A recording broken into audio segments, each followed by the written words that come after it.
বিসমিল্লাহির রহমানির রহিম। বাংলাদেশ বিক্রয় পেশাজীবী অ্যাসোসিয়েশন কর্তৃক পবিত্র মাহে রমজান মাসের উপলক্ষে আজকের ইফতার মাহফিল ও আলোচনা সভার সভাপতি জনাব ওমর ফারুক ভাই, উপস্থিত আছেন চট্টগ্রাম, রংপুর, ঢাকা বিভাগীয় আহ্বায়ক এবং আমার অত্যন্ত প্রিয় কাছের বড় ভাই, সকলকে অসংখ্য ধন্যবাদ। উপস্থিত সকলকে।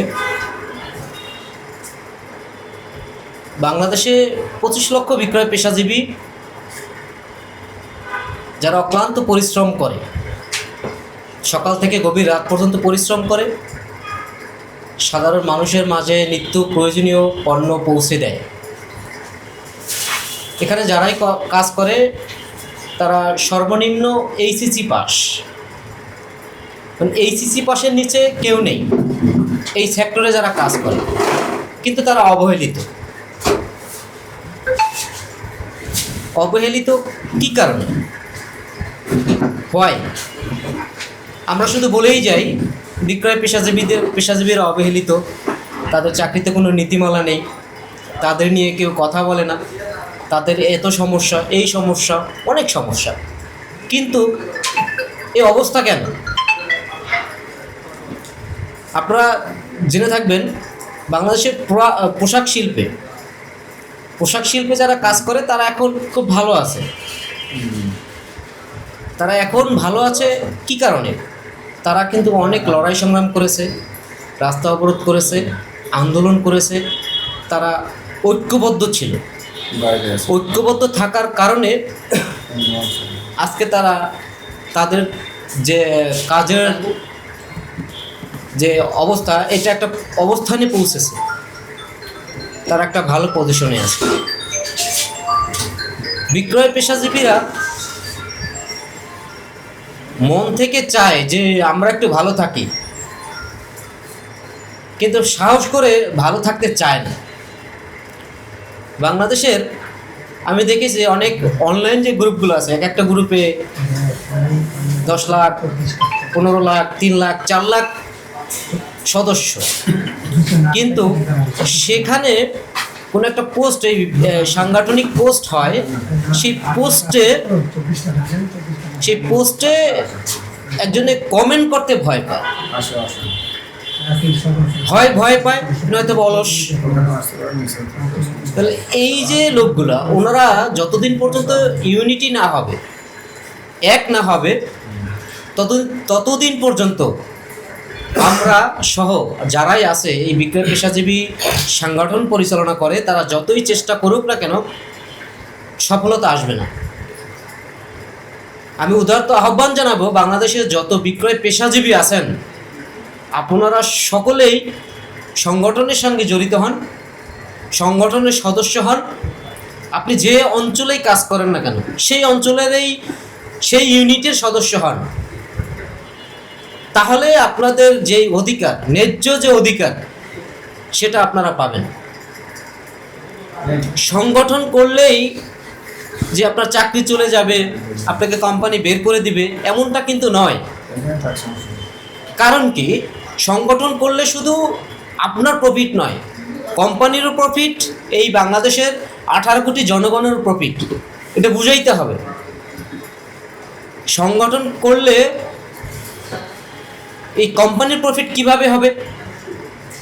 দেখুন, আপনারা যে সেক্টরেই কাজ করেন না কেন, আপনি যেই মাসে ওই কোম্পানির চাকরি ছেড়ে দিবেন, ওই মাসে ওই কোম্পানির প্রতি আপনার কোনো দায়িত্ব, রেসপন্সিবিলিটি থাকে না এবং মন থেকে আসে না। কোনোভাবে দিনটা পার করতে পারলেই আপনি হয়ে যান যে আমি কোনোভাবে পার করে চলে যাই, আমি তো চাকরি ছেড়ে দিয়েছি। তো এইভাবে আপনি যে প্রতিষ্ঠানে কাজ করেন, যে সেক্টরে কাজ করেন, এই সেক্টরে যারাই কাজ করতে আসে তারা এসেই বলে আমি যদি ভালো কোনো অবস্থা পাই, আমি এই সেক্টরে কাজ করবো না, আমি চলে যাব। তা যেই লোক এই সেক্টরে আসার পরেই বলে যে যে আমি এই সেক্টরে থাকবো না, যদি ভালো একটা কাজ পাই তাহলে চলে যাব, তাহলে তার এই সেক্টরের প্রতি কোনো ভালোবাসাই থাকবে না, তাহলে সে তার কাজের প্রতিও ভালোবাসা আসবে না। তো যেই লোক যেই কাজটা করবে ভালো না বেশি করবে, সেই কাজটা কখনোই ভালো হবে না। তো আপনি যদি সংগঠন পরিচালনা করেন, তাহলে সংগঠনে সংগঠিত হন, আপনার যদি এই দাবি বাস্তবায়ন হয়, তাহলে আপনার একটা যদি মন্ত্রণালয় হয়, আপনার চাকরিতে একটা নীতিমালা হয়, তাহলে আপনি এই সেক্টরে এসেই বলবেন যে না আমি এখানে ভালো আছি, তা আমি একটু এফর্টটা ভালোভাবে দিই, তাহলে আপনি ভালো কাজ করবেন, কোম্পানি ভালো লাভবান হবে। ইভেন এখন বলবেন দেশের মানুষ কীভাবে লাভবান হবে। দেখেন আমাদের দেশে অনেক ছোট ছোট কোম্পানি আছে, বের হয় আবার 2 দিন পরে চলে যায়, কোনো নিয়ম শৃঙ্খলার ভিতরে গভর্নমেন্ট এদেরকে নিয়ে আসে না, তখন এরা মন মতো আসে, কিছু প্রোডাক্ট নিয়ে চলে আসে, কোয়ালিটি ঠিক নাই, কিছু নাই, আবার চলে যায়। তো যখন আপনার মতো এই পেশাজীবীকে ভালোভাবে স্যালারি দিতে হবে এবং সব কিছু দিতে হবে, যখন এটা গভর্নমেন্ট থেকে এটা নীতিমালা করে দিবে, তখন তাকে একটা ব্যবসায় নামতে হলে সে ওইভাবে আটঘাট বেঁধেই নামবে। তখন তার মার্কেটে টিকে থাকতে হলে, যেহেতু তার ইনভেস্ট করতে হবে, একজন বিক্রয় প্রতিনিধি বিক্রি করুক বা না করুক, তাকে মাসে 25,000 টাকা স্যালারি দিতে হবে, তাকে মাসে 30,000 টাকা স্যালারি দিতে হবে, তাহলে তার মার্কেটে টিকে থাকতে হবে।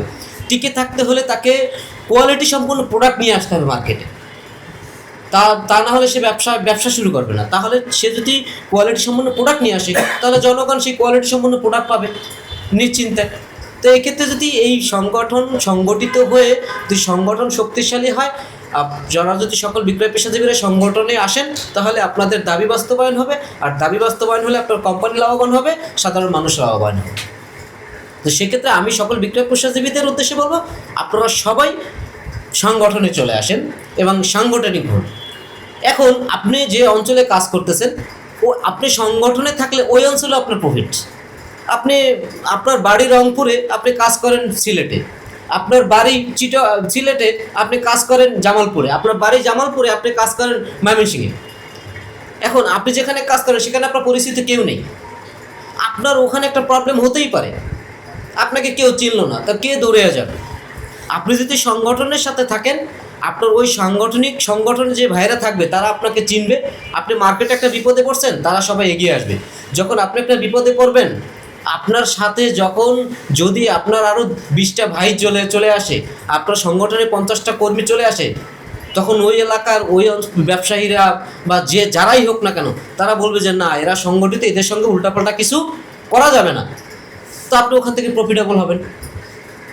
এবং দেখেন, আপনার যদি চাকরি প্রয়োজন হয়, দেখেন ডিলার প্রয়োজন হয়, কোম্পানির ডিলার প্রয়োজন হয়, লোকের প্রয়োজন হয়, আপনারও চাকরির প্রয়োজন হয়। আপনি যখন একটা কাজ করবেন, আপনার যখন একটা চাকরির প্রয়োজন, আপনি একা খুঁজবেন। যদি আপনি সংগঠনের ভিতরে থাকেন, সংগঠন একটা গ্রুপে যখন আপনি এই মেসেজটা শেয়ার করবেন যে আমার একটা জব প্রয়োজন, তখন শুধু আপনার জবটা আপনি একা খুঁজতেছেন। ওই সংগঠনে যদি 100 জন সদস্য থাকে, আপনাকে জব পাইয়ে দেওয়ার জন্য ওই 100 জন লোক খুঁজতেছে, তাহলে আপনার জব পাওয়াটা খুব ইজি হয়ে যাবে। এবং আপনি একজন টেরিটরি ম্যানেজার, আপনি একজন এরিয়া সেলস ম্যানেজার, আপনার সেলস অফিসার প্রয়োজন। আপনি যদি আপনার একজন সেলস অফিসার প্রয়োজন হয়, আপনি যদি সংগঠনের সঙ্গে যুক্ত থাকেন, তাহলে আপনি ওই সাংগঠনিক যে নেতাকর্মী ভাইয়েরা আছে তাদেরকে জানাবেন যে আমার একজন সেলস অফিসার প্রয়োজন। তারা সবাই মিলে খুঁজে দেবে, খুব দ্রুত আপনি সেলস অফিসার পেয়ে যাবেন। তো যদি ইউনিটি হতে পারেন, সংগঠিত হতে পারেন, তাহলে সবার প্রফিট, নট অনলি আপনার প্রফিট, আপনার দেশের জনগণের প্রফিট, আপনার কোম্পানির প্রফিট এবং ডিস্ট্রিবিউটরের প্রফিট, সবার প্রফিট। তো এইটা যদি আপনি বুঝাইতে পারেন আপনার অধীনস্থ কর্মকর্তাকে, আপনার যে কর্মকর্তা আছে এবং আপনার অধীনস্থ যে কর্মচারীরা আছে, সকলকে যদি আপনি বুঝাইতে পারেন যে সংগঠন কেন প্রয়োজন, তাহলে আপনার চাকরি যাবে না, আপনাকে আপনার কোম্পানি হেল্প করবে যে তুমি আগাইতেছো, তুমি আরও একটু ভালোভাবে কাজ করো, আমি তোমাকে হেল্প করতেছি। এটা আপনাকে বুঝাইতে হবে। তো দেখেন, এখন সংগঠনটা আসলে সংগঠন করলেই হবে না, সংগঠনের জন্য কিছু কাজ করতে হবে। যেমন আমরা যদি খাবার খাই, তাহলে আমরা ভালোভাবে হাঁটতে পারবো, কথা বলতে পারবো, দৌড়াইতে পারবো, কাজ করতে পারবো। যদি আমরা 3 বেলা খাবার না খাই, তাহলে আমরা 1 দিন 2 দিন 3 দিন পর আমরা বিছানায় পড়ে যাব, আমরা চলতেও পারবো না, কথাও বলতে পারবো না, হাঁটতেও পারবো না। তো এই সংগঠনেরও খাবার আছে, সংগঠনেরও খাবার প্রয়োজন। এখন বলতে পারলে সংগঠনের খাবারটা কি? সংগঠনের খাবারটা হলো প্রোগ্রাম, প্রচারণা, কমিউনিকেশন। এই সংগঠনের লক্ষ্য উদ্দেশ্য মানুষের কাছে প্রচার করা, আপনাকে সাংগঠনিক কার্যক্রম পরিচালনা করা এবং বিভিন্ন প্রোগ্রাম থ্রো করা, একে অপরের সঙ্গে তথ্য আদান প্রদান করা, আপনার একজন সহপাঠী বিপদে পড়ছে তার বিপদে সবাই মিলে এগিয়ে আসা। এই কাজগুলো যখন করবেন সংগঠন অতি দ্রুত এগিয়ে যাবে। সংগঠন যত দ্রুত আগাবে আপনারা তত দ্রুত ভালো থাকবেন। তো আপনারা ভালো থাকার জন্য, আপনাদের সংগঠনকে শক্তিশালী করার জন্য, সংগঠনকে এগিয়ে নেওয়ার জন্য আপনাদের ভূমিকা খুব অপরিসীম। তাহলে এখন থেকেই, আজকে থেকেই আপনারা যারা আছেন বিক্রয় পেশাজীবী, সারা বাংলাদেশে 25 লক্ষ বিক্রয় পেশাজীবী। এই 25 লক্ষ বিক্রয় পেশাজীবীর এক হতে হবে না, আপনারা 1 লক্ষ বিক্রয় পেশাজীবী এখন না। নেতৃত্ব আসলে সবাই দিতে পারবে না, আপনি চাইলেও নেতৃত্ব দিতে পারবেন না যদি গড গিফটেড না হয়, আল্লাহ যদি না চায়। কিন্তু আপনার চেষ্টা করতে হবে। আপনি যদি চেষ্টা করেন তাহলে আপনি নেতৃত্ব দিতে পারবেন। আল্লাহ পাক রব্বুল আলামিন যদি আপনাকে সহযোগিতা করে, উনি যদি চায় নেতৃত্ব দিতে পারবেন। আরে ভাই, এই যে হতাশ হওয়া যাবে না যে লোকজন নাই, আসতেছে না, ডাকতেছে আসতেছে না, কীভাবে হবে। আমরা একটা এক্সাম্পল নিতে পারি। 5ই আগস্টে যেই গভর্নমেন্ট পালাই গেল, আমরা এই সারা দেশে যারা ছিল সবাই ধরেছে এই গভর্নমেন্টকে তাড়ানো কোনোভাবেই সম্ভব না, সবাই বলছে। কিন্তু দেখেন আল্লাহ কি নিয়ামত, দেখেন তাকে কিন্তু পালাইতে হয়েছে। হ্যাঁ, তো এই আমরা যদি মনে করি আমরা পারবো না, আমাদের কিছু হবে না, আমরা সংগঠিত হচ্ছি না, হতে পারতেছি না, আরে এটা হবে না। কখন কি হবে বলা যায় না। আল্লাহ পাক রব্বুল আলামিন যদি চায় খুব দ্রুত হয়ে যেতে পারে, কিন্তু আমাদের চেষ্টা চালিয়ে যেতে হবে, আমাদের ইচ্ছা শক্তি থাকবে। আমরা যদি চেষ্টা চালিয়ে যদি না যাই তাহলে আমরা কিছু করতে পারবো না। সেজন্য আমাদেরকে করতে হবে, প্রত্যেকটা জেলায়, প্রত্যেকটা উপজেলায় আমাদের সকল বিক্রয় পেশাজীবীকে এই সংগঠনে আসতে হবে, সংগঠনের সদস্য হতে হবে এবং কমিটি করতে হবে। কেন্দ্র থেকে যে নেতৃত্ব দিবে, কেন্দ্র থেকে যে দিক নির্দেশনা আসবে, সেই দিক নির্দেশনা পালন করে আমাদেরকে সামনের দিকে এগিয়ে যেতে হবে। তাহলে আমরা আমাদের যে কাঙ্ক্ষিত লক্ষ্য এবং কাঙ্ক্ষিত লক্ষ্য উদ্দেশ্য এবং কাঙ্ক্ষিত লক্ষ্যে পৌঁছতে পারবো। আদারওয়াইজ কোনোভাবেই সম্ভব নয়। আপনি একা যতদিন হাঁটবেন কোনোভাবেই আপনি কোনো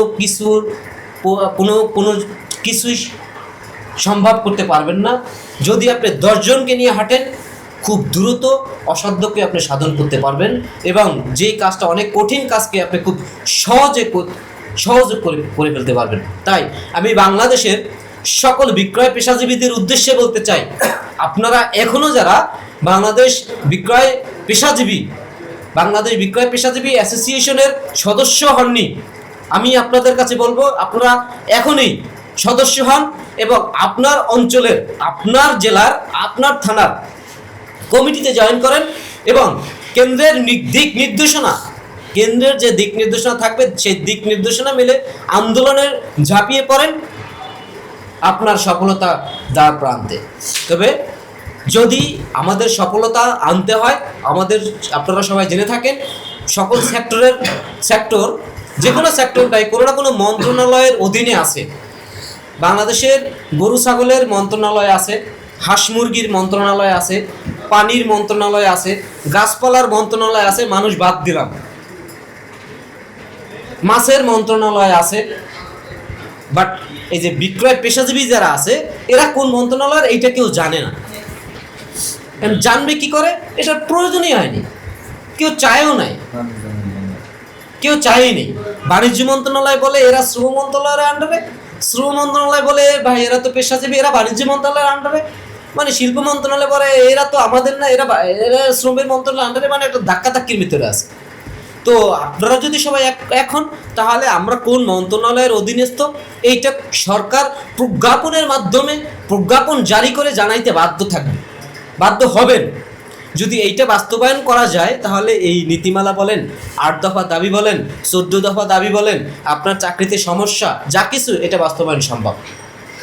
আমি এই বিক্রয় পেশাজীবীদের নিয়ে ট্রেনিং বলেন, তাদের সুযোগ সুবিধা নিয়ে অনলাইনে কিছু লোক অনেক বড় বড় বক্তব্য দেয়, আমি তাদের উদ্দেশ্যে বলবো একটা কথা বলতে চাই, একটা কথা বলে শেষ করতে চাই। তারা সেলসম্যানদের ট্রেনিং নিয়ে খুব কথা বলে, সেলসম্যানের ট্রেনিং, বিক্রয় কীভাবে বাড়ানো যায় এইটা নিয়ে খুব কথা বলে। আমি তাদের উদ্দেশ্যে দুটো কথা বলতে চাই। ভাই, ট্রেনিংয়ের প্রয়োজন আছে। ট্রেনিং না হলে কেউ কাজ ভালোভাবে করতে পারবে না। কিন্তু শুধু আপনি ট্রেনিংই করাবেন, তাদের পেটে খাবার দিবেন না, তাহলে কাজ কোনোভাবেই সম্ভব নয়। এই বিক্রয় প্রতিনিধিরা প্রত্যেকটা কোম্পানির চালিকা শক্তি।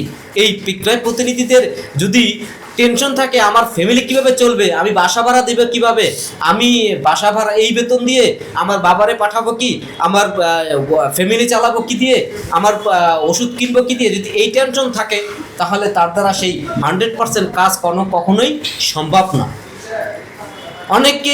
অনেকেই বলে যে আপনার বেতন বাড়ানোর জন্য আপনাকে পজিশন চেঞ্জ করতে হবে, আপনি এসআর থেকে টিএসএম হতে হবে। আরে ভাই, আরে বোকা হাদারাম, আমি তো এটা বলতে নেই, এটা সবাই জানে যে এসআর থেকে যদি টিএসএম হয় তার স্যালারি একটু একটু বাড়বে, এটা জানে, তারপর খরচও বাড়বে।